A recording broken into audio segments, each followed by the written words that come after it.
சிவபுராணம். அசுரர்களை அழிக்க உபயம் கேட்கும் தேவர்கள். தேவர்களின் இன்னல்களை உணர்ந்த பிரம்மதேவர் அசுரர்கள் மூவரையும் எளிதாக அழிப்பது என்பது இயலாத காரியம், ஆனால் மிகவும் கடினமான முறையினால் மட்டுமே அழிக்க இயலும் என்றார். மேலும் அவர்கள் கோட்டைகளை பல காலங்கள் தவம் இருந்து பெற்றுள்ளனர். வரமளித்த நானே அவர்களை அழிப்பது என்பது முறையல்ல. தேவர்களாகிய நீங்கள் அவர்களிடம் போரிட்டு வெற்றி கொள்வதே சிறந்ததாகும் என்று கூறினார். நாங்கள் போரிட்டு அவர்களை வெல்ல வேண்டும் என்றால் பல யுகங்கள் பொறுமையோடு காத்து கொண்டிருக்க வேண்டும். அசுரர்கள் தங்களிடம் வாங்கிய வரத்தால் எங்களின் பலமானது குறைந்து கொண்டே இருக்கின்றது என்று தேவர்கள் கூறினார்கள். தேவர்களின் கூற்றுகளை கேட்ட பிரம்மதேவர், அசுரர்களை என்னால் அழிக்க இயலாது, ஆனால் அவர்களை அழிப்பதற்கான உபாயத்தை நான் உங்களுக்கு கூறுகிறேன் என்றார்.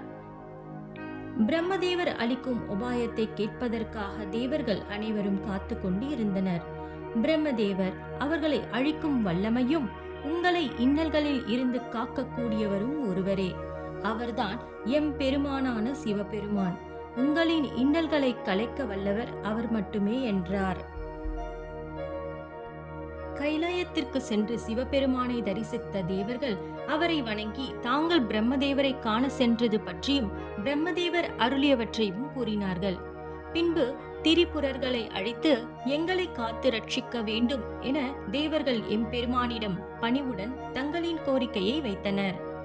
தேவர்களின் கோரிக்கைகளை கேட்ட எம்பெருமான் அவர்களிடம் திரிபுர அசுரர்களை என்னால் வதம் செய்ய இயலாது என்று கூறினார்.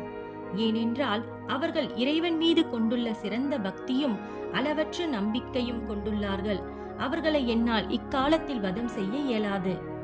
அவர்கள் இறையெண்ணங்கள் விடுத்து அழிவு பாதையில் செல்லும் காலத்தில் மட்டுமே அவர்களை என்னால் அழிக்க முடியும் என்று கூறினார். இதனால் தங்களை இந்த இன்னல்கள் மிகுந்த சூழலில் இருந்து எம்பெருமான் காப்பாற்றுவார் என எதிர்பார்த்த தேவர்கள் மனம் வருந்தினார்கள்.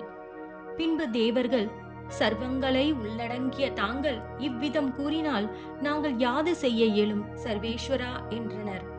எம்பெருமானோ, உங்களின் இன்னல்களை போக்கவும் திரிபுர அசுரர்களை அழிக்கவும் வல்லவரான மாய கலையில் மாயாவியாக விளங்கும் திருமாலிடம் சென்று உங்கள் இன்னல்களை கூறி உபாயம் ஏதேனும் உள்ளதா என அறிந்து அதற்கு தகுந்தாற்போல் செயலாற்றுங்கள் என்று கூறினார். பிறகு தேவர்கள் எம்பெருமானிடம் விடைபெற்று வைகுண்டத்தில் வீற்றிருக்கும் திருமாலை காண சென்றனர். ஆதிசேஷன் மீது துயில் கொண்ட திருமாலையும் அவரின் பாதங்களில் அமர்ந்திருந்த லக்ஷ்மி தேவியும் கண்டு வணங்கினர்.